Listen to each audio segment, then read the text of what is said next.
أنفسنا وسيئات أعمالنا من يهده الله فلا مضل له ومن يضلل فلا هادي له أشهد أن لا إله إلا الله وحده لا شريك له وأشهد أن محمدا عبده ورسوله يا أيها الذين آمنوا اتقوا الله حق تقاته ولا تموتن إلا وأنتم مسلمون اللهم صل على محمد وعلى آل محمد كما صليت على إبراهيم وعلى آل إبراهيم اللهم بارك على محمد وعلى آل محمد كما باركت على إبراهيم وعلى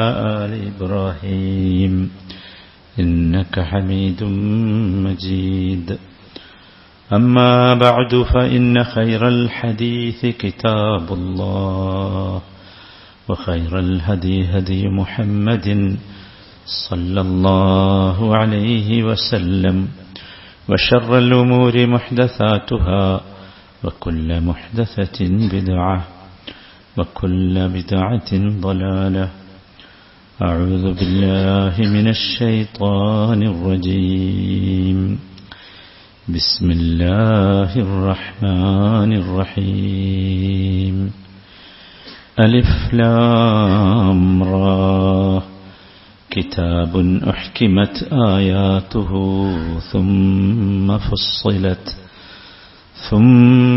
فصلت من لدن حكيم خبير. അല്ലാഹു സുബ്ഹാനഹു വ തആലയുടെ വിധിവിലക്കുകൾ ജീവിതത്തിൻ്റെ എല്ലാ ഭാഗങ്ങളിലും സൂക്ഷിച്ച് പാലിച്ച് അല്ലാഹുവിൻ്റെ ഇഷ്ടപ്പെട്ട ദാസന്മാരായി ദാസികളായി മാറാൻ ആഗ്രഹിക്കുക, പരിശ്രമിക്കുക, പ്രാർത്ഥിക്കുക. അല്ലാഹു സൗഭാഗ്യം നമുക്കൊക്കെ നൽകുമാറാകട്ടെ. സഹോദരങ്ങളെ, വിശ്വാസികളായ നമ്മെ സംബന്ധിച്ചിടത്തോളം സന്തോഷത്തിൻ്റെയും ആഹ്ലാദത്തിൻ്റെയുമൊക്കെ നാളുകളാണ് വരാൻ പോകുന്നത്. വിശുദ്ധ റമദാൻ ആഗതമാവുകയാണ്. ഈ സന്ദർഭത്തിൽ നമ്മുടെയൊക്കെ ഉള്ളിൽ ഇപ്പോഴുണ്ടാകേണ്ട ഏറ്റവും വലിയ വികാരം ആ റമദാനിൽ ആരോഗ്യത്തോടെ ഈമാനോടെ ജീവിക്കുവാനും ആ റമദാൻ പരിപൂർണമായി അല്ലാഹു തൃപ്തിപ്പെടുന്ന രീതിയിലായി തീരാനും എല്ലാവരും പ്രാർത്ഥിച്ചുകൊണ്ടിരിക്കണം. സലഫുകളുടെ ജീവിത മാതൃക അതായിരുന്നു. അല്ലാഹുമ്മ ബല്ലിഗ്നാ ഷഹ്റ റമദാൻ എന്നത് അവരുടെ പ്രാർത്ഥനയായിരുന്നു. നമുക്ക് റമദാനിലേക്കെത്താൻ കഴിയുകയും റമദാനിൽ അല്ലാഹു തൃപ്തിപ്പെടുന്ന അമലുകൾ ചെയ്ത് അല്ലാഹുവിലേക്ക് അടുക്കാൻ സാധിക്കുകയും ചെയ്യുക എന്നതാണ് നമ്മെ സംബന്ധിച്ചിടത്തോളം ഏറ്റവും പ്രധാനമായി ഈ സന്ദർഭത്തിൽ ഉണ്ടാകേണ്ട വിചാരം. റമദാൻ നമുക്കറിയാം ഇബാദത്തുകളുടെ മാസമാണ്. ഇബാദത്തുകൾ എന്ന് പറയുമ്പോൾ അത് അല്ലാഹുവിനോടുള്ള സ്നേഹം, ഇഷ്ടം, അടുപ്പം പ്രകടിപ്പിക്കാനുള്ള അവസരമാണ്. ഇബാദത്തുകൾ ചെയ്യാൻ അല്ലാഹു നമ്മൾക്ക് അവസരം നൽകുന്നു എന്നത് അല്ലാഹുവിന് നമ്മോടുള്ള ഇഷ്ടവുമാണ്. ഇബാദത്തിൻ്റെ പ്രത്യേകത അതാണ്. പരസ്പരം നമുക്ക് അല്ലാഹുവിനോടും അല്ലാഹുവിന് നമ്മോടുമുള്ള ഇഷ്ടം തിരിച്ചറിയാനുള്ള സന്ദർഭമാണ് ഇബാദത്തുകൾ. ഒരുപാട് ഇബാദത്തുകൾ റമദാനിൽ ചെയ്യാനുണ്ട്.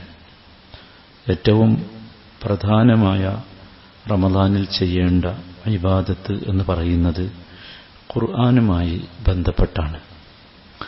കാരണം സാധാരണ ദിവസങ്ങളിൽ നിന്ന് റമദാനിനെ വ്യത്യസ്തമാക്കിയത് ഖുർആൻ അവതരിച്ചു എന്നതാണ്. ഷഹ്റു റമദാൻ അല്ലദീ ഉൻസില ഫീഹിൽ ഖുർആൻ. നമുക്കൊക്കെ അറിയുന്നതാണ്. നമ്മൾ ഖുർആനിന്റെ മാസം എന്ന് പറഞ്ഞ് അതിനെ പരിഗണിക്കുകയും ചെയ്യാറുണ്ട്. അപ്പോൾ ഖുർആനിന്റെ മാസം എന്ന നിലക്ക് കൂടുതൽ ഖുർആനുമായി അടുത്ത് ജീവിക്കുവാനുള്ള അവസരമായി റമദാനിനെ നാം കാണാം. നമുക്കറിയാം, ഖുർആനിന്റെ ആളുകളെന്ന് പറഞ്ഞാൽ അള്ളാഹുവിന്റെ ആളുകളാണ്. അള്ളാഹുവിന്റെ ആളുകളാണ്. നിങ്ങൾ ആലോചിച്ച് നോക്കൂ, എൻ്റെ ആളാണ് എന്ന് നമ്മുടെ പാർട്ടിയുടെ നേതാവ് നമ്മളെക്കുറിച്ച് പറയുമ്പോൾ നമുക്കൊരു വികാരമല്ലേ? നബി സല്ലല്ലാഹു അലൈഹി വസല്ലം പറഞ്ഞു, ഇന്ന ലില്ലാഹി അഹ്ലീന മിനന്നാസ്. ജനങ്ങളുടെ കൂട്ടത്തിൽ അള്ളാഹുവിന് പ്രത്യേകമായ ചില ആൾക്കാരുണ്ട്. പ്രത്യേകമായ ആൾക്കാർ. സഹാബികൾ പറയുന്നുണ്ട്, ഞങ്ങൾ ചോദിച്ചു, യാ റസൂലല്ലാഹ് മൻഹും, ആരാണ് നബിയെ അവർ എന്ന്. നബി സല്ലല്ലാഹു അലൈഹി വസല്ലമയുടെ മറുപടി, ഹും അഹ്ലുൽ ഖുർആൻ അഹ്ലുല്ലാഹി വഖാസ്സതുഹു. അവരാരാ? അവർ ഖുർആനിന്റെ ആളുകളാണ്. അവരാണ് അള്ളാഹുവിന്റെ സ്വന്തം ആളുകൾ. ഖാസ്സതുഹു എന്നാ പറഞ്ഞേ, പ്രത്യേകമായ. ഖാസ് എന്ന് പറഞ്ഞാൽ നമുക്കറിയാം, അള്ളാഹുവിന്റെ പ്രത്യേകമായ ആളുകളാണ് അവർ. നിങ്ങൾ ആലോചിച്ച് നോക്കൂ, നമുക്ക് ഈ പ്രത്യേകമായ ആളുകളിൽ പെടാൻ സാധിക്കണം. അള്ളാഹു തൗഫീഖ് നൽകുമാറാകട്ടെ. അതിനുള്ള അവസരമാണ് യഥാർത്ഥത്തിൽ ഇത്. നബി സല്ലല്ലാഹു അലൈഹി വസല്ലം ഒരിക്കൽ പറഞ്ഞു, നബി ഇങ്ങനെ ഖുർആനെ കുറിച്ച് പറഞ്ഞ് നബി പറഞ്ഞു, യുഖാലു ലി സാഹിബിൽ ഖുർആൻ, ഖുർആനിന്റെ സാഹിബിനോട് പറയപ്പെടും, ഇഖ്റ. ഖിയാമത്ത് നാളിലുള്ള രംഗം പറയണം. സ്വർഗത്തിലെത്തിയിട്ടുള്ള ഒരു രംഗമാണ്. ഇഖ്റ, നീ ഓതിക്കോ. വർത്തഖി, എന്നിട്ട് ഇനി ഇങ്ങനെ കയറിപ്പോയിക്കോ. സ്വർഗം ഇങ്ങനെ കയറിപ്പോണം. വറത്തിൽ, തെർത്തീൽ ചെയ്തോ. തെർത്തീൽ എന്ന് പറഞ്ഞാൽ ഖുർആൻ ഓതുന്നതിനുള്ളൊരു പേരാണ്. വറത്തിലിൽ ഖുർആന തെർത്തീല എന്ന് ഖുർആൻ പറയുന്നുണ്ട്. ഖുർആൻ നമ്മൾ വായിക്കേണ്ടത് പേപ്പർ വായിക്കുന്നത് പോലെയല്ല, അതിന് പ്രത്യേകമായ വായനയുണ്ട്. ആ വായനയാണ് തെർത്തീൽ. എന്നിട്ട് നബി സല്ലല്ലാഹു അലൈഹി വസല്ലം പറഞ്ഞു നിർത്തിയത്, വറത്തിൽ കമാ കുൻത തുറത്തിലു ഫി ദുനിയ. ദുനിയാവിൽ നിന്ന് നീ തെർത്തീൽ നടത്തിയില്ലേ ഖുർആനെ, അതുപോലെ നീ സ്വർഗത്തിലേക്ക് കയറി പോകുമ്പോൾ തെർത്തീൽ നടത്ത്. فإن منزلتك عند آخر آية تقرأها. നിനക്കറിയോ, സ്വർഗത്തിൽ നിന്റെ പൊസിഷൻ, നിന്റെ സ്ഥാനം, അത് എവിടെയാണോ നീ അവസാനത്തെ ആയത്ത് ഓതുന്നത് അവിടെയാണ്. നിങ്ങൾ ആലോചിച്ച് നോക്കൂ, എത്രമാത്രം നമ്മൾ ഇതുമായി ബന്ധപ്പെടണം. അവിടെ നബി സല്ലല്ലാഹു അലൈഹി വസല്ലം പ്രയോഗിച്ച പദം ശ്രദ്ധിക്കണം. യുഖാലു ലി സാഹിബിൽ ഖുർആൻ.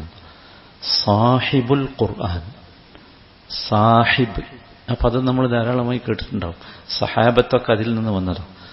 സാഹിബ് എന്ന് പറഞ്ഞാൽ നമ്മുടെ ഭാഷയിൽ പറഞ്ഞ ഒരു ഇന്റിമേറ്റ് ഫ്രണ്ട് എന്നൊക്കെ പറയില്ലേ, ഒഴിച്ചുകൂടാനാവാത്ത, എപ്പോഴും കാണണം എന്ന് പൂതിയുള്ള, കണ്ടിട്ടില്ലെങ്കിൽ വല്ലാത്ത വിഷമമുള്ള. സുഹ്ബത്ത് എന്ന് പറഞ്ഞാൽ അതാണ്. അത് വല്ലാത്തൊരു സുഹ്ബത്ത്, വല്ലാത്തൊരവസ്ഥയാണല്ലോ. നമുക്കറിയാലോ അതിൻ്റെ അവസ്ഥ. സാഹിബ് എന്ന കൂട്ടുകാരൻ, ഏറ്റവും അടുത്ത കൂട്ടുകാരൻ. ഇപ്പൊ ഖുർആനിന്റെ ഏറ്റവും അടുത്ത കൂട്ടുകാരനാകണം നാം. മറ്റൊരിക്കൽ നബി സല്ലല്ലാഹു അലൈഹി വസല്ലമ മരിച്ചു കഴിഞ്ഞിട്ട് ഖിയാമത്ത് നാളിൽ ആളുകൾ പുനരുജ്ജീവിച്ച് ഇങ്ങനെ വരുന്ന കഥ പറയുന്നുണ്ട്. അപ്പോൾ നബി പറയുകയാണ്, ഇന്നൽ ഖുർആന യൽഖാ സാഹിബഹു യൗമൽ ഖിയാമ. ഖുർആൻ അവന്റെ കൂട്ടുകാരനെ കണ്ടുമുട്ടും. അവന്റെ കൂട്ടുകാരൻ നമ്മളാണ്, ആകണം. അല്ലാഹു തൗഫീഖ് നൽകട്ടെ. എവിടെ കണ്ടുമുട്ടണമെന്നറിയും? ഹീന യൻഷഖു അൻഹു ഖബ്റഹു. ഖബർ ഇങ്ങനെ പൊട്ടിപ്പിളർന്നിട്ട് നമ്മൾ പുറത്തേക്ക് വരിക ചെയ്യാം. അങ്ങനെയാണ്. മഴ പെയ്താലില്ലേ, 2-3 മഴ പെയ്താൽ നമ്മളെ പിന്നെ നിലത്തിലൊക്കെ ഇങ്ങനെ പൊന്തി വരുന്നില്ലേ പലതും. നമ്മളിട്ടതൊന്നുമല്ല, നമ്മൾ കൃഷി ചെയ്തൊന്നുമല്ല, അല്ലാത്ത കുറേ സാധനം മുളച്ചു പൊന്തലുണ്ടല്ലോ, അതേപോലെ മുളച്ചു പൊന്തുക മനുഷ്യൻ ചെയ്യുക. അതാണ്. അങ്ങനെ മുളച്ചു പൊന്തുന്ന സമയത്ത് കറജുലി ഷാഹിദ്, ഖുർആൻ ഇവന്റെ അടുത്ത് ഇങ്ങനെ വന്ന് നിൽക്കുക. എങ്ങനെ? ഒരു മനുഷ്യന്റെ രൂപത്തിൽ. ആരാ? ഖുർആന്റെ കൂട്ടുകാരനെ ഖുർആൻ വെൽക്കം ചെയ്യാൻ വേണ്ടി നിൽക്കുക. എന്നിട്ട് ചോദിക്കും, ഹൽ താരിഫുനി, നിനക്കറിയോ എന്നെ? ഒരാൾ ചോദിക്കുക. നമ്മളാകെ ബേജാറിന്റെ കാരണം ആ സമയത്ത് സൂറത്ത് യാസീൻ നിങ്ങൾ വായിച്ചിട്ടുണ്ടല്ലോ. ആ രംഗം വല്ലാത്തൊരു രംഗമാണ്. ഖബറിൽ നിന്ന് ജനങ്ങളെല്ലാവരും കൂടി ഒരുമിച്ച് എഴുന്നേറ്റ് വരുന്ന സമയമാണ്. ഭയങ്കര ദിവസമയം. അപ്പൊ ഒരാൾ നമ്മളെ വെൽക്കം ചെയ്യാൻ അവിടെ നിൽക്കുക. എന്നിട്ട് അവൻ ചോദിക്കുകയാണ്, ഹൽ താരിഫുനി. സ്വാഭാവികമായി നമ്മൾ പറയും, ഇല്ല, എനിക്കറിയില്ല. അവിടെ ഒരാളെ നമ്മൾ അങ്ങനെ എക്സ്പെക്ട് ചെയ്യണില്ലല്ലോ, ഇല്ല. അപ്പോ ഈ ആള് പറയുകയാണ്, അന സാഹിബുക അൽ ഖുർആൻ, അന സാഹിബുക അൽ ഖുർആൻ. ഞാൻ ആരാണെന്നോ? നിന്റെ ഏറ്റവും അടുത്ത കൂട്ടുകാരനായിരുന്ന ഖുർആനാണ്. ആലോചിച്ച് നോക്കൂ, ഖുർആൻ നമ്മുടെ സാഹിബായാൽ നമുക്ക് കിട്ടുന്നത് എന്താന്നുള്ളത്. നമ്മളെല്ലാവരും പേടിയിലായിരിക്കും ആ സമയത്ത്. അമ്പിയാക്കന്മാർ പോലും പേടിയിലായിരിക്കും, ബേജാറായിരിക്കും. അങ്ങനെയുള്ള ഒരു ഘട്ടത്തിൽ നമുക്ക് ശുപാർശ ചെയ്യാൻ, നമ്മളോട് സംസാരിക്കാൻ ഒരാൾ അപ്പൊന്ന് വർത്താനം പറയാനുണ്ടായാലുള്ള ഒരു ആശ്വാസം ആലോചിച്ചു. എന്നിട്ട് പറയുന്നുണ്ട്, അല്ലദീ അൽമഅതുക ഫിൽ ഹവാജിർ, നട്ടുച്ച സമയത്ത് നോമ്പ് നോറ്റിട്ട് ദാഹിച്ചിട്ട് നീ നിൽക്കുന്ന സമയത്ത് നിന്നെ ദാഹിപ്പിച്ചവൻ ഞാനാണ്, നിന്നെ ദാഹിപ്പിച്ചവൻ ഞാനാണ്. ക്ഷീണുണ്ട്, ദാഹമുണ്ട്, എന്നിട്ടും നമ്മൾ ഖുർആനിലായിരുന്നു. വഅസ്ഹർതു ലൈലക, ഒരുപാട് നിന്റെ ദീർഘമായ രാത്രികൾ നിന്റെ ഉറക്കമൊഴിപ്പിച്ചവൻ ഞാനാ. ഉറക്കമൊഴിപ്പിച്ചവൻ. നമ്മളെ കൂട്ടുകാരൊക്കെ പലപ്പോഴും നമ്മളെ ഉറക്കമൊഴിപ്പിച്ചിട്ടുണ്ട്. സൊറ പറഞ്ഞിട്ട്, വർത്താനം പറഞ്ഞിട്ട്, കഥ പറഞ്ഞിട്ട്, അല്ലേ? ഖുർആൻ പറയണേ ഇത്. നിങ്ങൾ ആലോചിച്ചു സഹോദരന്മാരെ, ഈ ഒരു അനുഭൂതി നമുക്കും കിട്ടണ്ടേ? രണ്ടനുഭൂതികളാണ് നമ്മൾ കണ്ടത്. നമുക്ക് കിട്ടേണ്ടത് ഇത് ആഖിറത്തിലെ അനുഭൂതി കേട്ടോ. ഇനി ദുനിയാവിലെ അനുഭൂതികൾ വേറെ പറയാനുണ്ട്. ഈ ഖുർആൻ സാഹിബായാൽ ദുനിയാവിൽ കിട്ടുന്ന അനുഭൂതി, ആസ്വാദനം ഭയങ്കര. ദുനിയാവിൽ, ആഖിറത്തിലല്ല. ഞാൻ ആഖിറത്തിലേക്ക് പറഞ്ഞ എന്തിനാന്ന് വെച്ചാൽ അതാണ് നമ്മുടെ മർമ്മപ്രധാനമായ വിഷയം എന്നാണ്. നോക്കൂ, നമുക്ക് കിട്ടണ്ടേ ഇത്? കിട്ടണമെങ്കിൽ നമ്മൾ എന്ത് ചെയ്യണമെന്ന് വെച്ചാൽ ഈ റമദാൻ നമ്മൾ അതിനുള്ളൊരവസരമാക്കി മാറ്റണം. നമ്മൾ തീരുമാനിക്കണം, ഈ റമദാനോടുകൂടി ഞാൻ ഖുർആനിന്റെ സാഹിബായി മാറും, ഖുർആനിനെ ഞാൻ എൻ്റെ സാഹിബാക്കും, കൂട്ടുകാരനാക്കും, എൻ്റെ ഇഷ്ടപ്പെട്ട കൂട്ടുകാരൻ. നമുക്ക് ജീവിതത്തിൽ ഒഴിച്ചുകൂടാൻ പറ്റാത്ത പലരുമില്ലേ? പലതും ഇല്ലേ? രണ്ടും ഉണ്ടല്ലോ. പലരും എന്ന് പറയുമ്പോൾ കുറെ ആളുകൾ വന്നില്ലേ? നമ്മുടെ ഭാര്യ, നമ്മുടെ ഭർത്താവ്, നമ്മുടെ മക്കൾ, ഉമ്മ, ഉപ്പ, സഹോദരി, സഹോദരൻ, ആരൊക്കെയോ ഇല്ലേ നമുക്ക്? ഒഴിച്ചുകൂടാൻ പറ്റാത്ത പല സാധനമുണ്ട്. ഇപ്പൊ പ്രത്യേകിച്ചു മൊബൈൽ ഫോണില്ലെങ്കിൽ ജീവിക്കാൻ പറ്റും നമുക്കിപ്പോ? ഇല്ലല്ലോ. കണ്ണട ഇല്ലെങ്കിൽ ഭയങ്കര പ്രശ്നമാണ് കണ്ണട വെക്കുന്നവർക്ക്. ഒരുപാട് സാധനങ്ങളുണ്ട്. അങ്ങനെ ഈ ചോദ്യം സഹോദരങ്ങളെ നമുക്ക് നമ്മോടൊന്ന് ചോദിക്കണം. ഖുർആനുമായി ബന്ധപ്പെട്ട് ഖുർആനെ പറ്റി എപ്പോഴെങ്കിലും നമുക്ക് അങ്ങനെ തോന്നിയിട്ടുണ്ടോ? ഇതില്ലെങ്കിൽ തോന്നിയുണ്ടോ? കണ്ണട ഇല്ലെങ്കിൽ, ഭാര്യയില്ലെങ്കിൽ, ഭർത്താവില്ലെങ്കിൽ, ഖുർആനില്ലെങ്കിൽ, അല്പമെങ്കിലും ഖുർആൻ ഓതാതെ കിടക്കുന്ന ഒരു ദിവസം, ഒരു രാത്രി നമ്മൾ അസ്വസ്ഥരായിട്ടുണ്ടോ? ആ ഇഷ്ടപ്പെട്ട ആൾ നമ്മുടെ കൂടെ ഇല്ലെങ്കിൽ, ഒരു നേരം കണ്ടിട്ടില്ലെങ്കിൽ, ഒരു ദിവസം കണ്ടിട്ടില്ലെങ്കിൽ നമുക്ക് അസ്വസ്ഥത വരാറില്ലേ? ഒരു ദിവസം, ഒരു നേരമെങ്കിലും, ഒരു ചെറിയ ഭാഗമെങ്കിലും ഖുർആൻ പാരായണം ചെയ്തിട്ടില്ലെങ്കിൽ നമുക്ക് വല്ല അസ്വസ്ഥതയും വന്നിട്ടുണ്ടോ? നമ്മൾ ചോദിക്കണം നമ്മളോട്. എപ്പോഴെങ്കിലും സഹോദരങ്ങളെ ആരെങ്കിലും ഖുർആൻ പാരായണം ചെയ്യുന്നത് കേട്ട് നാം അത് ആസ്വദിച്ചിട്ടുണ്ടോ? എത്രയെത്ര പ്രിയപ്പെട്ടവരുടെ വർത്തമാനമാണ് നമ്മൾ പകലന്തിയോളം കേൾക്കാനിരിക്കല്, ആസ്വദിക്കല്, അനുഭവിക്കല്. ആസ്വദിച്ചിട്ടുണ്ടോ? നമ്മൾ ആലോചിക്കണം സഹോദരങ്ങളെ. നമ്മൾ ചോദിക്കണം നമ്മളോട് ഈ ചോദ്യം, വീണ്ടും ചോദിക്കണം സഹോദരന്മാരെ. നമ്മൾ ജീവിതത്തിൽ ഒരുപാട് കാര്യങ്ങൾ നേടിയിട്ടുണ്ടല്ലേ? നമ്മളൊക്കെ നേടിയ പട്ടിക എഴുതാനിരുന്നാൽ തീരോ? അത്രമാത്രം നേടിയിട്ടുണ്ട്. പക്ഷേ ഖുർആൻ അല്പമെങ്കിലും നമ്മൾ നേടിയിട്ടുണ്ടോ? കുറച്ചെങ്കിലും ഖുർആൻ നമുക്ക് നേടാൻ സാധിച്ചിട്ടുണ്ടോ? സഹോദരങ്ങളെ, ഈ ചോദ്യങ്ങളൊക്കെ ഞാൻ വെറുതെ എന്നോട് ചോദിച്ച ചോദ്യങ്ങളാണ്. നമ്മളൊക്കെ ഓരോരുത്തരോട് ചോദിക്കുക. എന്നിട്ട് ഇതിനൊക്കെ ഉത്തരം നോ എന്നാണെങ്കിൽ നമ്മൾ ഒന്നുകൂടി നോക്കുക നമ്മുടെ ഉള്ളിലേക്ക്. നമുക്കൊരു ഖേദം വരുന്നുണ്ടോ? ഓ, ഇങ്ങനെയൊന്നും ആയില്ലല്ലോ ഞാൻ. ഉണ്ടെങ്കിൽ അള്ളാഹു നമ്മെ സ്നേഹിക്കുന്നുണ്ട് എന്നാണ് അർത്ഥം. നമുക്ക് അള്ളാഹു അവന്റെ കലാമിന്റെ സാഹിബായി മാറാൻ അള്ളാഹു അവസരം നൽകും. തീർച്ചയായും നൽകും. അള്ളാഹു നൽകുമാറാകട്ടെ. നാം മനസ്സിലാക്കണം സഹോദരന്മാരെ, ഖുർആൻ എന്ന് പറഞ്ഞാൽ യഥാർത്ഥത്തിൽ ഖുർആനിന്റെ ഒരു ആനിവേഴ്സറി സെലിബ്രേഷനാണ് റമദാൻ എന്ന് പറയുന്നത്. ഒരുപാട് വാർഷിക ആഘോഷങ്ങൾ നമ്മൾ കേൾക്കാറുണ്ടല്ലോ. ഖുർആനിന്റെ വാർഷിക ആഘോഷമാണ് റമദാൻ എന്ന് പറയുന്നത്. അവിടെ നമ്മൾ അതിൻ്റെ കൂടെ നിൽക്കണം. അങ്ങനല്ലേ? ഓരോന്നിൻ്റെയും വാർഷികം നമ്മൾ ആഘോഷിക്കുമ്പോൾ അതിൻ്റെ കൂടെ അല്ലേ ഉണ്ടാകലും നിൽക്കണം. ഖുർആൻ നമുക്ക് വായിച്ചു വിട്ടാൽ പോരാ, അതും കൂടി നമ്മൾ ശ്രദ്ധിക്കണം. വായിച്ചൊഴിവാക്കുകയല്ല വേണ്ടത്. ഞാൻ എത്ര വായിച്ചു തീർത്തു എന്നല്ല പറയേണ്ടത്. വായിച്ചെടുക്കണം. ഖുർആൻ നമുക്ക് എടുക്കണം. ഓതി തീർക്കല്ല. ഞാൻ ഇത്ര പേജുകൾ വായിച്ചു തീർത്തു, ഇത്ര പുസ്തകം വായിച്ചു തീർത്തു അല്ല, ഞാൻ ഇത്ര പേജുകൾ വായിച്ചിട്ട് എനിക്ക് കിട്ടി. അതാണ് നമുക്ക് എന്താ ചെയ്യേണ്ടത് നമ്മൾ വെച്ചാൽ ഖുർആനിലേക്ക് നമ്മളെ കേന്ദ്രീകരിക്കണം. പ്രത്യേകിച്ച് ഈ കാലഘട്ടത്തിൽ ഇന്ന് നമ്മൾ സത്യത്തിലൊരു ചരട് പൊട്ടിയ പട്ടം പോലെയുണ്ട് മനുഷ്യന്മാർ മുഴുവൻ. നിങ്ങൾ കാണുന്നില്ല, ഒരു ദിവസം നേരം വെളുക്കുമ്പോൾ നമുക്ക് പേടിയാണ് പത്രം നോക്കാൻ. എന്താ അവസ്ഥ എന്ന് പറഞ്ഞാൽ നിങ്ങൾ ആലോചിക്കുക. അഭ്യസ്തവിദ്യരായ കുട്ടികളുടെ റൂമുകൾക്കുള്ളിലുള്ള സാധനങ്ങൾ, സ്വന്തം മാതാപിതാക്കളെ കൊല്ലാൻ ഒരു മടിയുമില്ലാത്ത മക്കൾ കാണില്ലേ? നിങ്ങൾ ആലോചിക്കൂ. എവിടെ എത്തി നമ്മൾ എന്ന് നമ്മൾ മനസ്സിലാക്കണം. പല സംഗതികളിലുമാണ് ചെന്ന് വീഴുന്നത്. നിരാശയിൽ അങ്ങേയറ്റം നിരാശരാണ് പുതിയ സമൂഹം, പുതിയ കുട്ടികൾ.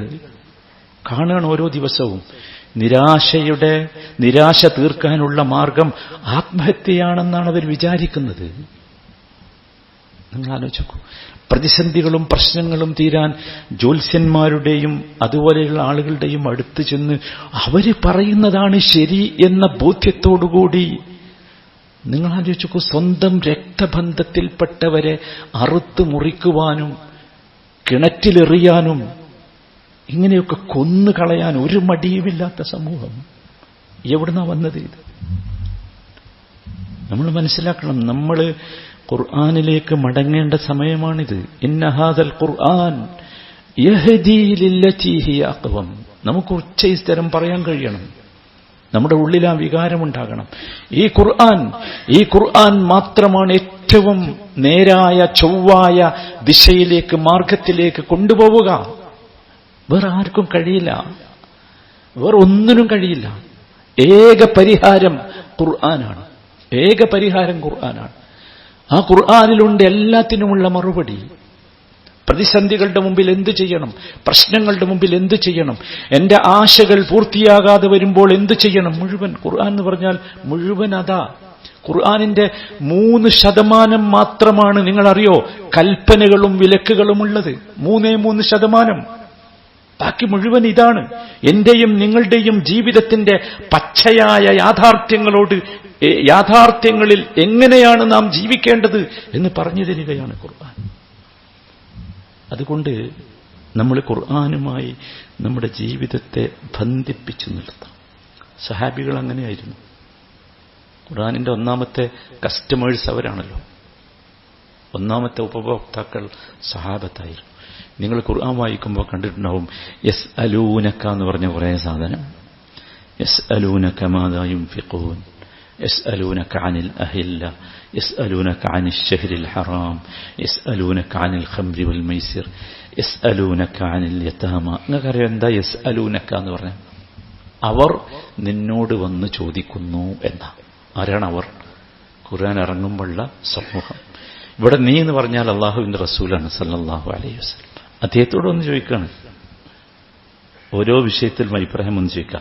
അപ്പൊ അള്ളാഹുവിന്റെ മറുപടി പറയണം, ഖുൽ, നബിയെ പറഞ്ഞു കൊടുക്കുക, ഇങ്ങനെയാണ് വേണ്ടത്, ഇങ്ങനെയാണ് വേണ്ടത്, ഇങ്ങനെയാണ് വേണ്ടത്. ഇങ്ങനെ നോക്കൂ, ഖുർആനിൽ ഉത്തരമില്ലാത്ത ഒരു ചോദ്യവുമില്ല. അതാണ് ഖുർആൻ. അതുകൊണ്ടാണല്ലോ സഹാബികൾ ഖുർആൻ പഠിച്ച രീതി നമ്മൾ പഠിച്ചതിൽ നിന്ന് വളരെ വ്യത്യസ്തമായിരുന്നു. സഹാബികളുടെ രീതി അബ്ദുല്ലാഹി ബിൻ മസ്ഊദ് റളിയല്ലാഹു തആല അൻഹു വിശദീകരിക്കുന്നുണ്ട്. കുന്നാ ഇദാ തഅല്ലംനാ മിനൻ നബിയ്യി സല്ലല്ലാഹു അലൈഹി വസല്ലമ 10 ആയാത്തിൻ മിനൽ ഖുർആൻ ലം നതഅല്ലം മിനൽ 10 അല്ലതി ഉൻസിലത് ബഅദഹ. ഞങ്ങൾ 10 ആയത്ത് 10 സൂക്തം പഠിച്ചാൽ അതിന്റെ ആശയം മനസ്സിലാക്കുകയും അത് ജീവിതത്തിൽ പകർത്തുകയും ചെയ്യാതെ അടുത്ത 10ലേക്ക് ഞങ്ങൾ പോയിരുന്നില്ല എന്നാണ്. അപ്പൊ മനസ്സിലായില്ല, ഇത് എന്തിനുള്ള? ഇത് വായിച്ചു തള്ളാനുള്ളതല്ല, ഇത് ഉൾക്കൊള്ളാനുള്ളതാണ്. അബ്ദുല്ലാഹി ബിൻ ഉമർ റളിയല്ലാഹു തആല അൻഹുവിന്റെ ചരിത്രം പറയുന്നിടത്ത് കാണാം, സൂറത്തുൽ ബഖറ അദ്ദേഹം പഠിച്ചത് 12 വർഷം കൊണ്ടാണ്. 12 വർഷം കൊണ്ട്. നമ്മളൊരൊറ്റ ഇരിപ്പിലിരുന്ന് തീർക്കൂലേ? 12 വർഷം കൊണ്ട്. എന്താ മനസ്സിലാക്കേണ്ടത്? ഖുർആൻ അതിനുള്ളതാ. അതുകൊണ്ടാണല്ലോ ഞാൻ ഓതി വെച്ച വചനം നിങ്ങൾ കേട്ടിരിക്കും. നിങ്ങൾ ഖുർആനിനെ മറിച്ചു നോക്കുമ്പോൾ അത്ഭുതം ഖുർആനിൽ ഞാൻ കാണിച്ചു തരാം. ഖുർആനിൽ അലിഫ് ലാം റാ എന്ന് പറഞ്ഞു തുടങ്ങുന്ന കുറേ അധ്യായങ്ങളുണ്ട്. 4 അധ്യായങ്ങളുണ്ട്. അലിഫ് ലാം റാ. ഇനി നിങ്ങൾ ഖുർആൻ ഓതുമ്പോൾ ശ്രദ്ധിച്ചാൽ മതി. അതിന്റെ ശേഷം മുഴുവൻ പറയുന്നത് ഖുർആനെ കുറിച്ചാണ്. അലിഫ് ലാം റാ തിൽക ആയാത്തുൽ കിതാബിൽ മുബീൻ. സൂറത്ത് യൂനിസ് 10ാമത്തെ അധ്യായമാണ്. തിൽക ആയാത്തുൽ കിതാബിൽ, ഖുർആനെ കുറിച്ച് പറഞ്ഞിട്ട്. രണ്ടാമത് കാണാം സൂറത്ത് ഹൂദ് 11ാമത്തെ അധ്യായം. അലിഫ് ലാം റാ കിതാബുൻ ഉഹ്കിമത് ആയാത്തുഹു. ഭയങ്കര വാക്കാണ്, ഞാനതാണ് നിങ്ങളെ കേൾപ്പിച്ചത്. കിതാബുൻ ഉഹ്കിമത് ആയാത്തുഹു. എന്താണ് ആ കിതാബിന്റെ പ്രത്യേകത? ഉഹ്കിമത് ആയാത്തുഹു. അതിലെ വചനങ്ങളൊക്കെ ആശയഭദ്രതയുള്ളതാണ്. ഒരു മനുഷ്യനും അതിന്റെ ഭദ്രതയെ നശിപ്പിക്കാനോ പൊട്ടിക്കാനോ തകർക്കാനോ കഴിയില്ല. അതാണ് സുമ്മ ഫുസ്സിലത്. ആശയഭദ്രതയുള്ള കേവല വചനങ്ങൾ മാത്രമല്ല, പിന്നീട് അവ വിശദീകരിക്കപ്പെട്ടിട്ടുണ്ട്. നിങ്ങൾക്കറിയോ, അനേകായിരം ഉദാഹരണങ്ങൾ, മനുഷ്യന് ഇതുവരെ എത്തിയിട്ടില്ലാത്ത ഉപമകൾ ഖുർആനിലുണ്ട്. അതിശക്തമായ ഉപമകൾ. എന്താ കാരണം? മിൻ ലദുൻ ഹകീമിൻ ഖബീർ. അത് ഹക്കീമായ ഖബീറായ, എല്ലാം അറിയുന്ന, എല്ലാറ്റിനെക്കുറിച്ചും യുക്തിബോധമുള്ള ഹക്കീം. അതാണ് ഖബീറായ. ഖബീർ എന്ന് പറഞ്ഞാൽ ഖിബ്രത്താണ്, എക്സ്പീരിയൻസ് നോളജാണ് ഖിബ്രത്ത് പറഞ്ഞത്. സാധാരണ ഒരു അറിവല്ല. അങ്ങനെയുള്ള അറിവുള്ള റബ്ബിൽ നിന്നുള്ളതാണ് അത്. ഈ അലിഫ് ലാം റാ എന്ന് പറഞ്ഞുകൊണ്ട് 5 അധ്യായങ്ങൾ ഖുർആനിലുണ്ട്. തുടങ്ങുന്നത് 5 അധ്യായങ്ങളും ഖുർആനെ കുറിച്ചാണ് പറയുന്നത്. സൂറത്ത് യൂസുഫ് അങ്ങനെയാണ്. അലിഫ് ലാം റാ തിൽക ആയാത്തുൽ കിതാബ്. 12ാമത്തെ അധ്യായം. 10, 11, 12. ഇനി 14ാമത്തെ അധ്യായം സൂറത്ത് ഇബ്രാഹിം. അലിഫ് ലാം റാ കിതാബുൻ അൻസൽനാഹു ഇലൈക്. കിതാബാണ്. 15ാമത്തെ അധ്യായം അലിഫ് ലാം റാ തിൽക ആയാത്തുൽ കിതാബ്. നിങ്ങൾ ആലോചിച്ച് നോക്കൂ, 10, 11, 12, 14, 15 നിങ്ങൾ എണ്ണി നിങ്ങൾ മുസാഫ് എടുത്ത് നോക്കണം. അത്ഭുതമാണ്. കാരണം അത്രയും സംഭവ ബഹുലമാണ് ഈ ഖുർആൻ എന്ന് പറയുന്നത്.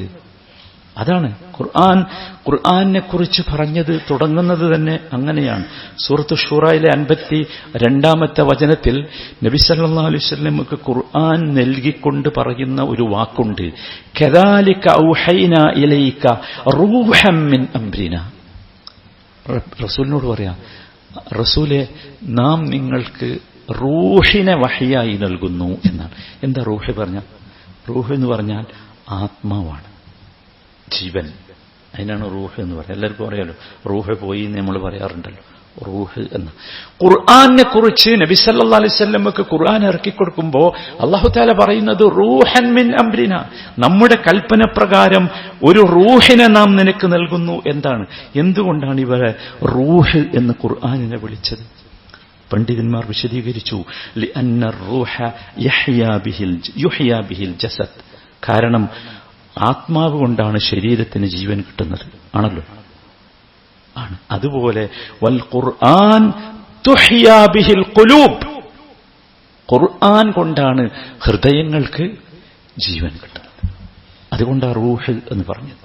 സുബ്ഹാനല്ലാഹ്, നിങ്ങൾ ആലോചിച്ചു. അതാണ് നമ്മൾ മനസ്സിലാക്കേണ്ടത്. ഖുർആനിൽ ഒരുപാട് നന്മകളെ ഖുർആനിലുള്ളൂ, തിന്മകളിലില്ല.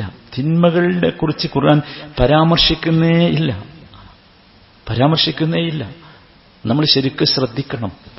നന്മകളെ ചെയ്യാൻ, നന്മകളെ പ്രേരിപ്പിക്കുകയാണ് വിശുദ്ധ ഖുർആൻ ചെയ്യുന്നത്. അപ്പൊ സത്യത്തിൽ ഇത് ഹൃദയത്തിനുള്ള ഒരു ചൈതന്യമാണ്. ഞാനതാ പറഞ്ഞത്, ദുനിയാവിൽ നിന്നിത് കിട്ടും. ഖുർആൻ, നമ്മൾ ഈ രീതിയിൽ ഖുർആനെ സമീപിക്കാൻ ശ്രമിച്ചാൽ ഖുർആൻ നമുക്ക് നൽകുന്ന ബർക്കത്ത് നമ്മൾ അനുഭവിക്കും, ദുനിയാവിൽ വെച്ച് അനുഭവിക്കും. ഒരുപാട് സ്ഥലങ്ങളിൽ അത് നബി സല്ലല്ലാഹു അലൈഹി വസല്ലമ വിശദീകരിച്ചു തന്നിട്ടുണ്ട്. ഖുർആൻ നൽകിയ മറ്റൊരു വിശേഷണം, നബി സല്ലല്ലാഹു അലൈഹി വസല്ലമക്ക് ഖുർആൻ ഇറക്കിക്കൊടുപ്പോൾ പറഞ്ഞ മറ്റൊരു വിശേഷണം, ഖുർആൻ നൂറാണ് എന്നാണ്, പ്രകാശം, വെളിച്ചം. അതാണ്. ഇവര് ഇരുട്ടിൽ തപ്പിയിട്ടാണ് ഇതൊക്കെ സംഭവിക്കുന്നത്.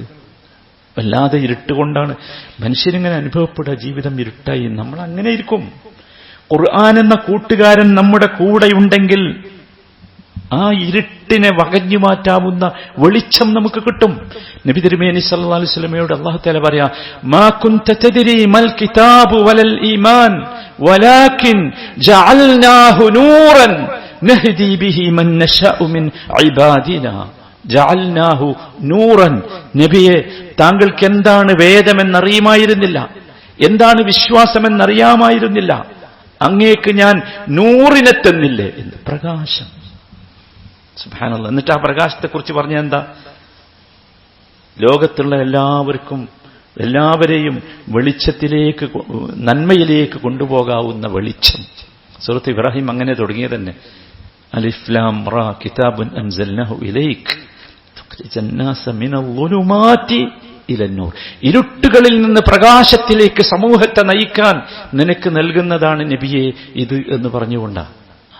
നിങ്ങൾ ആലോചിച്ച് നോക്കൂ, നമ്മുടെ ഹൃദയത്തിലെ അന്ധകാരങ്ങൾ അകറ്റാൻ ഖുർആൻ എന്ന നൂറിന് കഴിയും. നമ്മൾ മനസ്സിലാക്കണം, ഹൃദയത്തിൽ അന്ധകാരമാണ്. അതുകൊണ്ടാണ് നമ്മൾ വിങ്ങിപ്പൊട്ടിപ്പോകുന്നത്, അല്ലേ? പ്രശ്നങ്ങൾ വരുമ്പോൾ, പ്രതിസന്ധികൾ വരുമ്പോൾ നമ്മൾ വിങ്ങിപ്പൊട്ടിപ്പോകുന്നു. അതുകൊണ്ടാണ് നമ്മുടെ മക്കളൊക്കെ ആത്മഹത്യയിലേക്ക് പോകുന്നത്. അതുകൊണ്ടാണ് ജീവിതം അവസാനിപ്പിക്കണമെന്ന് തോന്നുന്നത്. ഒറ്റ മാർഗ്ഗമേ ഉള്ളൂ, ഈ ഖുർആനിന്റെ വെളിച്ചം അവരുടെ ഹൃദയത്തിലേക്ക് എത്തിക്കാൻ നമുക്കാവണം. ഈ റമദാനിൽ സഹോദരങ്ങളെ നമ്മളതിന് ശ്രമിക്കണം. അതാണ് ഖുർആൻ മനുഷ്യ സമൂഹത്തെ വിളിച്ചുകൊണ്ട് നൽകിയ മറ്റൊരു വിശേഷണമുണ്ട്. അത് ഖുർആൻ ഷിഫയാണ് എന്നതാണ്. ഷിഫ ആണ് ഖുർആൻ. യാ അയ്യുഹന്നാസ് ഖദ് ജാഅത്കും മൗഇദത്തും മിർ റബ്ബികും വശിഫാഉൻ ലിമാ ഫിസ് സുദൂർ.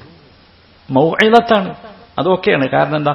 നമുക്കറിയാം ഇതിൽ കുറെ ഉപദേശങ്ങളാണുള്ളത്. അതുപോരാ, വശിഫാഉൻ ലിമാ ഫിസ് സുദൂർ, ഹൃദയത്തിലുള്ള എല്ലാ രോഗങ്ങൾക്കുമുള്ള ഷിഫയാണ്, ഔഷധമല്ല, ഷിഫയാണ് ഖുർആൻ. ഷിഫയാണ്. നിങ്ങൾ ടെസ്റ്റ് നടത്തേണ്ട സാധനമല്ല ഖുർആൻ, ഷിഫയാണ്. ഷിഫ എന്ന് പറഞ്ഞാൽ ഔഷധത്തിന്റെ പോസിറ്റീവായ ഔട്ട്പുട്ടാണല്ലോ ഷിഫ എന്ന് പറഞ്ഞാൽ. രോഗം സുഖമാകലാണ് എന്ത്? ഷിഫ. ചികിത്സിക്കലല്ല എന്ത്? ഷിഫ. ഷിഫയാണ് ഖുർആൻ. സുബ്ഹാനല്ലാഹ്. നമ്മളെപ്പോഴും ചിന്തിക്കണം, നമ്മൾക്ക് ഈ ഖുർആൻ നമ്മുടെ ഹൃദയത്തിനകത്തുള്ള രോഗങ്ങൾക്ക് ശിഫയായി മാറിയിട്ടുണ്ടോ? മാറണ്ടേ? ഒരുപാട് രോഗങ്ങൾ ഹൃദയത്തിനെ ഫിസിക്കലി ബാധിക്കുന്ന രോഗങ്ങളുണ്ട്. ഹൃദയത്തിനകത്ത് ഒരു ഫിസിക്കൽ എക്സാമിനിലൂടെ കണ്ടെത്താൻ പറ്റാത്ത ഒരുപാട് രോഗങ്ങളുണ്ട്. നമ്മുടെ എക്സ്റേയോ അല്ലെങ്കിൽ നമ്മുടെ ECG ഒന്നും എടുത്താൽ കാണാത്ത ഒരുപാട് രോഗങ്ങൾ. നമുക്കറിയാലോ നമ്മുടെയൊക്കെ രോഗങ്ങൾ എന്താണെന്നുള്ളത്. ഒരുപാട് രോഗങ്ങൾ ഇതിലൊന്നും ഇത് കാണൂല, ഒറ്റ ഡോക്ടർക്കും കാണാൻ പറ്റൂല. അതുകൊണ്ടാണ് ഡോക്ടർമാർ തന്നെ പലപ്പോഴും, നിങ്ങൾ കണ്ടിട്ടില്ലേ, ഭയങ്കര അത്ഭുതമാണ്, ഡോക്ടർമാർക്ക് തന്നെ പലപ്പോഴും ജീവിതം ഇടുങ്ങിപ്പോകുന്നത്. എന്തുകൊണ്ടാ വെച്ചാൽ ഇത് കാണാൻ കഴിയുന്നില്ല എന്ന് നമ്മൾ മനസ്സിലാക്കണം. ഇതൊക്കെയാണ് സഹോദരന്മാരെ ഖുർആൻ. ഞാൻ ചില ഉദാഹരണങ്ങൾ പറഞ്ഞു എന്ന് മാത്രമാണ്. ഈ ഖുർആനിനെ നമ്മുടെ ജീവിതത്തിന്റെ ഭാഗമാക്കാൻ നമുക്ക് സാധിക്കണം ഈ റമദാനിൽ. ഞാൻ 3 കാര്യങ്ങളെ പറഞ്ഞിട്ടുള്ളൂ. 3 സഹോദരങ്ങളെ നമുക്ക് വളരെ അത്യാവശ്യമുള്ളതാണ്. പ്രത്യേകിച്ച് ഈ കാലഘട്ടം ഞാൻ പറഞ്ഞല്ലോ, ഈ കാലഘട്ടത്തിൽ ഇത് വല്ലാത്ത ഒരു ആവശ്യമാണ്, അത്യാവശ്യമാണ്. ഖുർആനിലേക്ക് വരണം ആളുകൾ, ഖുർആനിനെ കാണണം, ഖുർആനെ ഉൾക്കൊള്ളണം. അതിലേക്കെത്തിയാൽ സുബ്ഹാനല്ലാഹ് 23 കൊല്ലം കൊണ്ടല്ലേ നബി സല്ലല്ലാഹു അലൈഹി വസല്ലമ അറബികളെ മാറ്റിയത്? അത് നബിയുടെ കഴിവല്ലല്ലോ. ഖുർആൻ എടുത്തു പറഞ്ഞു, നബിയെ നിങ്ങളുടെ കഴിവല്ല. നബിയുടെ കയ്യിൽ വല്ല മാജിക് സ്റ്റിക്ക് ഉണ്ടായിരുന്നു? ഇല്ല, ഖുർആനാണ് മാറ്റിയത്. ഖുർആൻ ജാഹിലിയ, നമ്മൾ ആ കാലഘട്ടത്തിനെ പറഞ്ഞത് ഡാർക്ക് ഏജ് എന്നല്ലേ. ആ കാലഘട്ടം തന്നെ അതാ, ഇരുണ്ട കാലഘട്ടം, ജാഹിലിയ കാലഘട്ടം. എന്തൊക്കെ തോന്നിയാസ ചെയ്തിരുന്നു നിങ്ങൾ ആലോചിച്ചു. വല്ല അതിരുണ്ടായിരുന്നോ തോന്നിയാസത്തിന്? മനുഷ്യന്മാരെ, പെൺകുട്ടികളെ ജീവനോടെ കുഴിച്ചുമൂടിയിരുന്ന ഒരു സമൂഹം അല്ലേ. നിങ്ങൾ ആലോചിച്ച് നോക്കൂ, എങ്ങനെയാണ് അവരെ ഷെയ്പ്പ് ചെയ്തെടുത്തത് നിങ്ങൾ ആലോചിച്ചു. ഇത്ര മനോഹരമായാണ് അല്ലേ. അന്ന് അവരുടെ സാമ്പത്തിക സുസ്ഥിരതയുടെ ഏറ്റവും പ്രധാനപ്പെട്ട 2 സംഗതികളെ ഇസ്ലാം ബ്ലേഡ് വെച്ചത്. ഒന്ന് കള്ളും, രണ്ടാമത്തേത് പലിശയും. രണ്ടും ധൈര്യപ്പെടുമോ? പക്ഷെ എത്ര കൃത്യമായിട്ടാണ്, വളരെ ഗ്രാജ്വലായി ഖുർആൻ കള്ളിനെ ഒഴിവാക്കി. നമ്മളിപ്പോൾ പറയണ്ടല്ലോ ഇത് നിരോധിക്കാൻ പറ്റില്ല, അത് ഭയങ്കര പ്രശ്നമാണ് നിരോധിച്ചാൽ. നമുക്കെന്നെ അറിയാം, നമ്മളിപ്പോൾ ഓരോ ദിവസവും കാണുകയാണ് എല്ലാ മക്കളും എന്റെ മാതാപിതാക്കളെ കൊല്ലാൻ അല്ലെങ്കിൽ മക്കൾക്ക് കഴിയുമോ കൂട്ടരെ? എന്താ കാരണം? ഈ സാധനത്തിന് അടിമപ്പെട്ടിട്ടല്ലേ. എല്ലാവരും പറയുന്നു അതാ കാരണം, എല്ലാവരും പറയുന്നു അതാ കാരണം. പക്ഷെ നമുക്ക് നിരോധിക്കാൻ ധൈര്യമില്ല. എന്താ ധൈര്യമില്ലാത്തത്? എന്തൊക്കെയോ നഷ്ടപ്പെടും എന്നാണ്. നിങ്ങൾക്കറിയോ, പരിശുദ്ധ ഖുർആൻ വളരെ ഗ്രാജ്വലായി, അത് അറബികളുടെ അവരുടെ ജീവന്റെ ഭാഗമായിരുന്നു കള്ള് എന്ന് പറഞ്ഞ സാധനം. ഞങ്ങളെ മരിച്ചാൽ ഒരു മുന്തിരിവള്ളിന്റെ താഴെ ആണ് കബറടക്കേണ്ടത്, അല്ലെങ്കിൽ കബറിന്റെ മേലൊരു മുന്തിരിവള്ളി നടണം, എന്നിട്ട് ആ മുന്തിരിയിൽ നിന്നാണ് കള്ളുണ്ടാക്കിയിരുന്നത്. അപ്പൊ അതിൽ കൂടെ ഇങ്ങനെ കള്ളൊഴുകി വരണം എന്ന് പറഞ്ഞിരുന്ന സമൂഹമാണ്. അത്രയും അവരോട് ഖുർആൻ അവസാനത്തെ ഒരു ചോദ്യം ചോദിക്കുന്നുണ്ട്, ഫഹൽ അൻതും മുൻതഹൂൻ, നിങ്ങൾക്ക് മതിയാക്കാൻ സമയമായില്ലേ എന്ന്. അന്നെന്താ സംഭവിച്ചത്? അവരൊറ്റ ചോദ്യം ഉണ്ടായുള്ളൂ. നിറച്ചു വെച്ച കള്ളിന്റെ വീപ്പുകളൊക്കെ അടിച്ചു പൊളിച്ചു, നശിപ്പിച്ചു. ആരും ചോദിച്ചില്ല. അതായിരുന്നു. പലിശയും അപ്രകാരം തന്നെ. ഇന്നിപ്പോ ഇതാണല്ലോ 2ാമത്തെ കാര്യം. ഈ മനുഷ്യന്മാര് മുഴുവൻ ആത്മഹത്യ ചെയ്യുന്നതിന്റെ സാമ്പത്തിക പ്രയാസം. എന്താ പ്രശ്നം? ജപ്തി, നോട്ടീസ്, മറ്റത് മറിച്ചത്. അടിസ്ഥാനം എന്താ? പലിശയാണ്. നബി സല്ലല്ലാഹു അലൈഹി വസല്ലമ സ്വന്തം കുടുംബത്തിലെ പലിശകൾ ദുർബലമാക്കിക്കൊണ്ടാ പ്രഖ്യാപിച്ചത്. വദറൂ മാ ബഖിയ മിനർ റിബ ഇൻ കുൻതും മുഅ്മിനീൻ. സ്വന്തം കുടുംബത്തിലെ പലിശകൾ ഒഴിവാക്കിയിട്ട് നബി പ്രഖ്യാപിച്ചു, ഇതാ അള്ളാഹ് പറഞ്ഞതിന്റെ ബാക്കിയുള്ളതൊക്കെ ഒഴിവാക്കി, നിങ്ങൾ മുഅ്മിനുകളാണെങ്കിൽ ഒഴിവാക്കണം. ഒരു പ്രശ്നം ഉണ്ടായില്ല, ആർക്കും ഒന്നും ഉണ്ടായില്ല. നിങ്ങൾ ഉണ്ടായില്ല എന്ന് മാത്രമല്ല, നിങ്ങൾക്കറിയാം ഇന്ന് ലോകത്ത് ഏറ്റവും നല്ല സാമ്പത്തിക ക്രമമായി പറയുന്നത് ഇസ്ലാമിക സാമ്പത്തിക ക്രമമല്ലേ? അല്ലേ? ഇസ്ലാമിക് വിൻഡോ ഇല്ലാത്ത ഏത് നാഷണലൈസ്ഡ് ബാങ്കാണുള്ളത് ലോകത്ത്? എന്തേ കാര്യം? അതാണ് ശരി, അതാണ് പ്രകൃതിയോട് യോജിച്ചു വരുന്നത്. ഒരു പ്രശ്നം ഉണ്ടായില്ല. എന്തുകൊണ്ട് പ്രശ്നം ഉണ്ടായില്ല? അത് ഇതാ കാരണം. ഇത് ഖുർആനിനോട് അവർ ആ രീതിയിൽ സമരസപ്പെട്ട് ജീവിച്ചു. ഇതേ പരിഹാരമുള്ളൂ. ഇതല്ലാത്തൊരു പരിഹാരമില്ല. ഈ പരിഹാരം സഹോദരന്മാരെ നമ്മുടെ ജീവിതത്തിലേക്ക് വരണം. നമ്മളതാ മനസ്സിലാക്കേണ്ടത്. നമ്മുടെ ജീവിതത്തിലേക്ക് വരണം. ഖുർആൻ നമ്മളെ സ്വാധീനിക്കണം. ഖുർആൻ നമ്മുടെ ജീവിതത്തിന് ഈ റമദാൻ തുടങ്ങുന്നതോടുകൂടി എൻ്റെ മുമ്പിലിരിക്കുന്ന എല്ലാ സഹോദരന്മാരോടും എനിക്ക് പറയാനുള്ളത്, നിങ്ങളുടെയൊക്കെ വീടുകളിൽ കുടുംബ സദസ്സുകൾ ഉണ്ടാകണം. ഖുർആനിന്റെ കുടുംബ സദസ്സുകൾ ഈ റമദാനിൽ ഒരധ്യായമെങ്കിലും ഞങ്ങൾ വായിച്ച് പഠിച്ച് മനസ്സിലാക്കി ഉൾക്കൊണ്ട് ജീവിക്കും എന്ന് തീരുമാനിക്കണം. ഒരു സമയം കണ്ടെത്തതിന്. അള്ളാഹുവിന്റെ ബർക്കത്ത് നിങ്ങളുടെ വീടുകളിൽ ഉണ്ടാകും, നിങ്ങളുടെ കുടുംബത്തിലുണ്ടാകും. സാധിക്കണം. ആരും പറയല്ലേ ഞങ്ങൾക്ക് സാധിക്കൂല എന്ന്. ഇത് മുഴുവൻ ബർക്കത്താണ്. മുബാറക്കുന്നല്ലേ പറഞ്ഞത്? കിതാബുൻ അൻസൽനാഹു ഇലൈക മുബാറക്കുന്ന് പറഞ്ഞ എന്താ?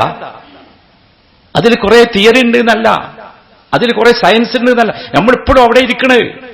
ഇതിൽ കുറെ തിയറി ഉണ്ട്, സയൻസ് ഉണ്ട്. സയൻസ് അന്ന് പറഞ്ഞത്, സയൻസ് പണ്ട് ഇപ്പൊ പറയുന്നത് ഖുർആൻ അന്ന് പറഞ്ഞു. നോ, അതൊന്നുമല്ല നമ്മളെ വിഷയം. ഇത് മുബാറക്കാണ്. ഇതിൽ ബർക്കത്തുണ്ട്. ഈ ബർക്കത്ത് നമുക്ക് കിട്ടണം. അതാണ് വേണ്ടത് സഹോദരന്മാരെ. അതുകൊണ്ട് എല്ലാവരും ഒരുങ്ങുക. നമ്മൾ സത്യത്തിൽ എന്താ വെച്ചാൽ റമദാനിൽ പ്രത്യേകിച്ച് നമ്മൾ ശ്രദ്ധിക്കണം. ഈ ഖുർആനുമായുള്ള ബന്ധം നമുക്ക് റമദാനിൽ ഉണ്ടാകില്ലെങ്കിൽ എന്താ അർത്ഥം അതിനുള്ളത്? അതുകൊണ്ട് ഗൗരവത്തോടുകൂടി എല്ലാവരും ശ്രദ്ധിക്കുക. ഈ റമദാൻ നമുക്ക് ഖുർആനിന്റെ റമദാനാക്കി മാറ്റാൻ എല്ലാവരും ശ്രമിക്കണം. നമ്മുടെ സ്വന്തം ജീവിതത്തിലും കുടുംബത്തിലുമൊക്കെ അല്ലാഹു തആല നമുക്കൊക്കെ തൗഫീഖ് നൽകുമാറാകട്ടെ.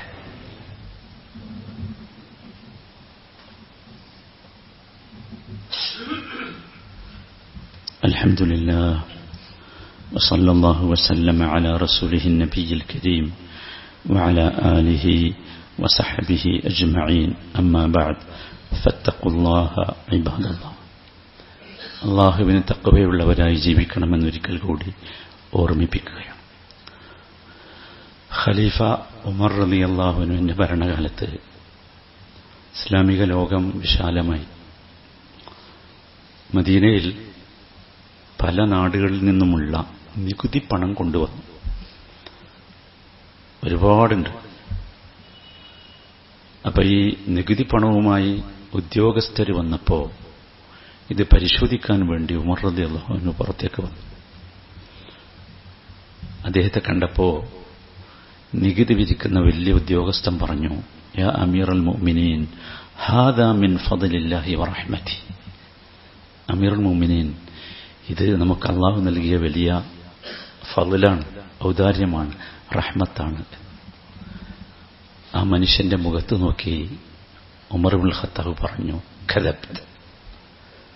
ഖദബ്ത്, നീ പറഞ്ഞത് ശരിയല്ല, കളവാണ്. എന്തേ? സമ്പത്ത് ഫളലല്ലേ? പൈസ ഉണ്ടാകുക എന്നുള്ളത് റഹ്മത്തല്ലേ, ഫളലല്ലേ? അതറിയാത്തത് കൊണ്ടായിരുന്നില്ല ഉമർ ഇബ്നുൽ ഖത്താബ് റളിയല്ലാഹു അൻഹു പറഞ്ഞത്.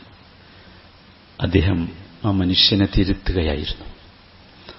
ആ മനുഷ്യനോട് അദ്ദേഹം പറഞ്ഞു, ഫദ്ലുല്ലാഹി വറഹ്മതുഹു അൽ ഖുർആൻ. അള്ളാഹുവിന്റെ ഫദ്ല്, അള്ളാഹുവിന്റെ റഹ്മത്ത് എന്ന് പറഞ്ഞാൽ അത് ഖുർആനാണ്. എന്നിട്ട് സൂറത്ത് യൂനുസിലെ 2 വചനങ്ങൾ അദ്ദേഹം പാരായണം ചെയ്തു. യാ അയ്യുഹന്നാസ് ഖദ് ജാഅത്കും മൗഇദത്തും മിർ റബ്ബിക്കും വശിഫാഉൻ ലിമാ ഫിസ് സുദൂർ വഹുദൻ വറഹ്മത്തുൻ ലിൽ മുഅ്മിനീൻ ഖുൽ ബിഫദ്ലില്ലാഹി വബിറഹ്മതിഹി ഫബിദാലിക ഫല്യഫ്റഹു ഹുവ ഖൈറും മിമ്മാ യജ്മഊൻ. നബിയോട് പറഞ്ഞതാ, നബിയെ നിങ്ങൾ പ്രഖ്യാപിക്കണം, ബിഫദ്ലില്ലാഹി വബിറഹ്മതിഹി. ഏതാണ് ആ ഫദ്ല്? ഏതാണ് ആ റഹ്മത്ത്? അതാണ് ഖദ് ജാഅത്കും മൗഇദത്തും എന്ന് പറഞ്ഞ. ഇതാ നിങ്ങൾക്കിതാ നിങ്ങളുടെ റബ്ബിൽ നിന്ന് ഒരു മൗഇദത്ത്, ഒരു സതുപദേശവും ഒരു ശിഫയും വന്നിരിക്കുന്നു എന്ന് പറഞ്ഞ വിശുദ്ധ ഖുർആനാണ്. എന്നിട്ട് അല്ലാഹു പറയുന്നുണ്ട്, ഫബിദാലിക ഫല്യഫ്റഹു, നിങ്ങൾ സന്തോഷിക്കേണ്ടത് ഈ ഖുർആൻ കൊണ്ടായിരിക്കണം. ഇതിന്റെ സാഹിബാകാൻ, ഇതിന്റെ ആളാകാൻ, ഇത് വായിക്കുന്നവനാകാൻ, ഇത് പഠിക്കുന്നവനാകാൻ, ഇത് ഉൾക്കൊള്ളുന്നവനാകാൻ, ഇത് ജീവിതത്തിലെ ഗൈഡ് ലൈൻ ആക്കുന്നവനാകാൻ എനിക്ക് സാധിച്ചു എന്നതിൽ സന്തോഷിക്കണം. എന്നിട്ട് അല്ലാഹു പറഞ്ഞത്, ഹുവ, അതാണ് ഖൈറും മിമ്മാ യജ്മഊൻ, നിങ്ങൾ എന്തൊക്കെ വാരിക്കൂട്ടിയാലും സമ്പാദിച്ചാലും ഒരുമിച്ച് കൂട്ടിയാലും അതിനേക്കാളൊക്കെ ഖൈറ് ഏതാ? ഖുർആനാ. നിങ്ങൾ ആലോചിക്കൂ സഹോദരന്മാരെ, ഇന്നെന്താ നമ്മുടെ കഥ? എന്താ? ബിസിനസ് കൊണ്ട് സന്തോഷിക്കുന്നവരില്ലേ നമ്മുടെ കൂട്ടത്തിൽ? നല്ല മക്കളിൽ സന്തോഷിക്കുന്നവരില്ലേ? നല്ല ഭാര്യ, നല്ല ഭർത്താവ്, നല്ല വീട് അല്ലേ? ഇതിലൊക്കെ നമുക്ക് ഭയങ്കര ഭയങ്കര സന്തോഷം ഉണ്ടാവില്ല. നല്ല ജീവിതം, നല്ല ഭക്ഷണം അല്ലേ? നമ്മൾ സന്തോഷിക്കുകയാണ്. ദുനിയാവിലെ ജീവിതത്തിൽ കിട്ടാൻ, ദുനിയാവിലെ വിഭവങ്ങൾ കിട്ടാൻ നമ്മൾ ഭയങ്കരമായി അധ്വാനിക്കുന്നു, അതിൽ സന്തോഷിക്കുന്നു. സന്തോഷിച്ചോ, കുഴപ്പമില്ല. പക്ഷേ അള്ളാഹുവിന്റെ ഒരു വാക്ക് നമ്മുടെ ഉള്ളിൽ വേണം. ഖുൽ ബിഫദ്ലില്ലാഹി വറഹ്മതിഹി ഫബിദാലിക ഫല്യഫ്റഹു ഹുവ ഖൈറും മിമ്മാ യജ്മഊൻ.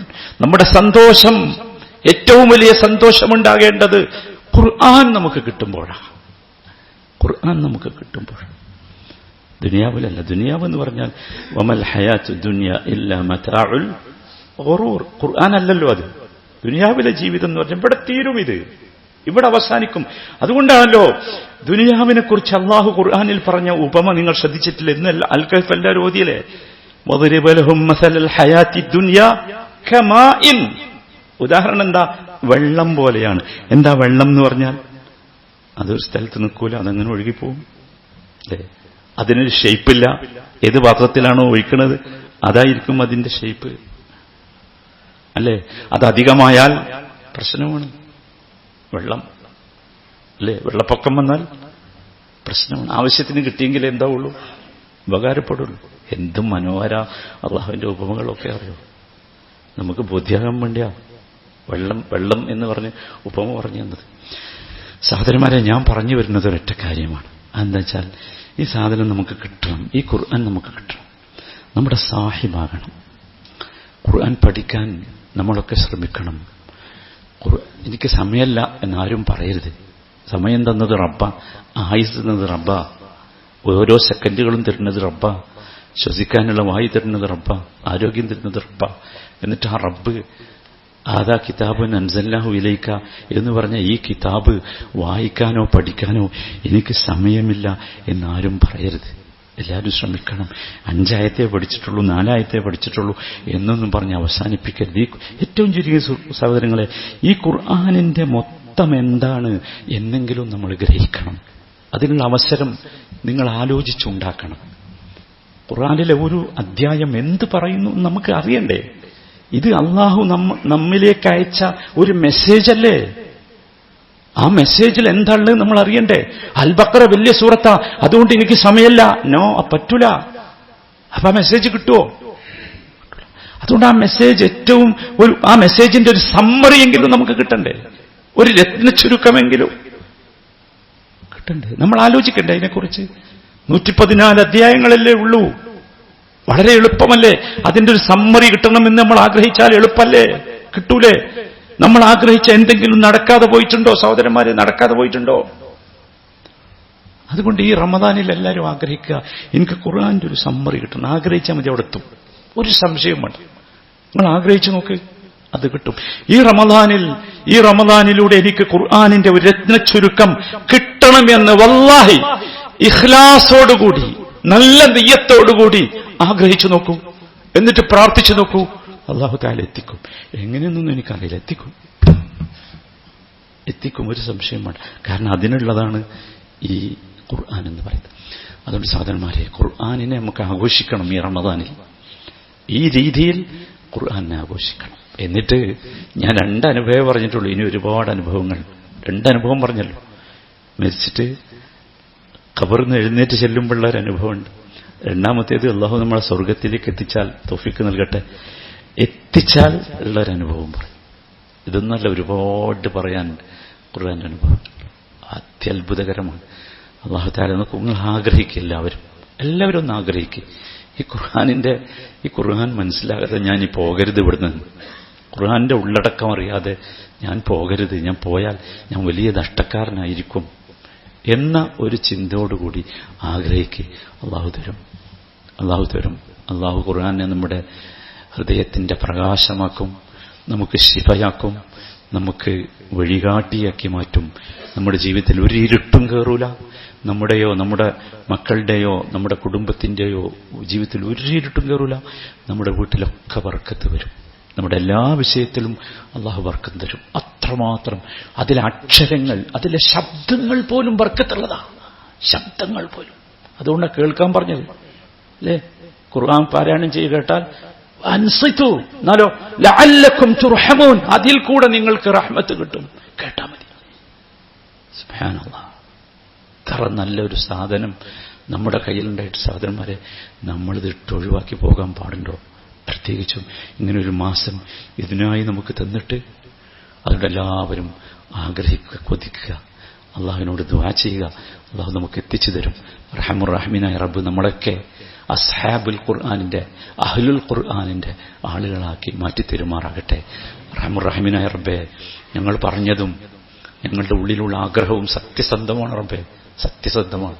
ഈ ആഗ്രഹം ഞങ്ങൾക്ക് നീ പൂർത്തീകരിച്ചു തരണമേ. റഹ്മുർ റഹീമായ റബ്ബേ, ഈ ഖുർആൻ ഞങ്ങളുടെ കൂട്ടുകാരനായി ഖബറിൽ നിന്ന് ഞങ്ങൾ എഴുന്നേറ്റ് വരുമ്പോൾ ഞങ്ങളുടെ കൂട്ടുകാരനായി, ഞങ്ങളെ ആശ്വസിപ്പിക്കുന്ന, ഞങ്ങളെ സമാധാനിപ്പിക്കുന്ന സുഹൃത്തായി ഞങ്ങൾക്ക് ഈ ഖുർആൻ ഉണ്ടാകണമേ. റഹ്മുർ റഹീമായ റബ്ബേ, ആരും ശുപാർശ പറയാനില്ലാത്ത സമയത്ത് ഈ ഖുർആൻ ശുപാർശ പറയുന്ന ഭാഗ്യവാന്മാരിൽ ഞങ്ങളെ നീ ഉൾപ്പെടുത്തണമേ. റഹ്മുർ റഹീമായ റബ്ബേ, ഞങ്ങൾ സ്വർഗത്തിലെത്തിയാൽ അല്ലാഹു ഞങ്ങൾക്ക് നീ തൗഫീഖ് നൽകണമേ. ഞങ്ങൾക്ക് സ്വർഗത്തിന്റെ സ്റ്റെപ്പുകൾ കയറി കയറി പോകുമ്പോൾ ഖുർആനിന്റെ വരികൾ ഞങ്ങളുടെ ഉള്ളിലുണ്ടായി ഏറ്റവും നല്ല സ്ഥലത്ത് സ്വർഗത്തിലെത്താൻ ഖുർആൻ ഞങ്ങൾക്ക് കാരണമാകണമേ. റഹ്മുർ റഹീമായ റബ്ബേ, ഈ വിശുദ്ധ റമദാനിൽ ഖുർആനിനെ ഒരുമിച്ചിരുന്ന് പഠിക്കാനും ഉൾക്കൊള്ളുവാനും ഞങ്ങൾക്കും ഞങ്ങളുടെ കുടുംബത്തിനും നീ തൗഫീഖ് നൽകണമേ. ഞങ്ങളിൽ നിന്ന് രോഗം കൊണ്ട് പ്രയാസപ്പെടുന്ന ഒരു സഹോദരൻ ദുആ ചെയ്യാൻ വേണ്ടി വസിയത്ത് ചെയ്തിരിക്കുന്നു. അല്ലാഹുവേ, അദ്ദേഹത്തിന് നീ ശിഫ നൽകണമേ. റഹ്മുർ റഹീമായ റബ്ബേ, അദ്ദേഹത്തിന്റെ സർജറി എത്രയും പെട്ടെന്ന് വിജയകരമായി തീർന്ന് സമാധാനത്തോടെ ജീവിതത്തിലേക്ക് വരാൻ നീ തൗഫീഖ് നൽകണമേ. ഞങ്ങളിൽ നിന്നൊരു സഹോദരൻ കഴിഞ്ഞ ദിവസം മരണപ്പെട്ടു പോയിട്ടുണ്ട്. ഒരുപാട് സഹോദരങ്ങൾ മരിച്ചു പോയിട്ടുണ്ട്. അല്ലാഹുവേ, അവർക്കൊക്കെ നീ മഗ്ഫിറത്തും മർഹമത്തും നൽകണമേ. റഹ്മുർ റഹീമായ റബ്ബേ, ആസന്നമായ റമദാനിനെ ഈമാനോടെ ആരോഗ്യത്തോടെ സാക്ഷികളാകാനുള്ള തൗഫീഖ് ഞങ്ങൾക്ക് നീ നൽകണമേ. അല്ലാഹുമ്മ അഇസ്സൽ ഇസ്ലാമ വൽ മുസ്ലിമീൻ, اللهم أعز الإسلام والمسلمين، اللهم أعز الإسلام والمسلمين، اللهم أعز إخواننا المسلمين في غزة يا رب العالمين. اللهم انصر إخواننا المسلمين في غزة، اللهم انصرهم يا رب العالمين. اللهم أذل الشرك والمشركين، اللهم أذل أعداءك أعداء الدين يا رب العالمين. ربنا ظلمنا أنفسنا وإن لم تغفر لنا وترحمنا لنكونن من الخاسرين. ربنا تقبل منا إنك أنت السميع العليم وتب علينا إنك أنت التواب الرحيم. ربنا آتنا في الدنيا حسنة وفي الآخرة حسنة وقنا عذاب النار. توفنا مسلمين وألحقنا بالصالحين برحمتك يا أرحم الراحمين. صلى الله وسلم على سيد المرسلين وعلى آله وصحبه أجمعين والحمد لله رب العالمين.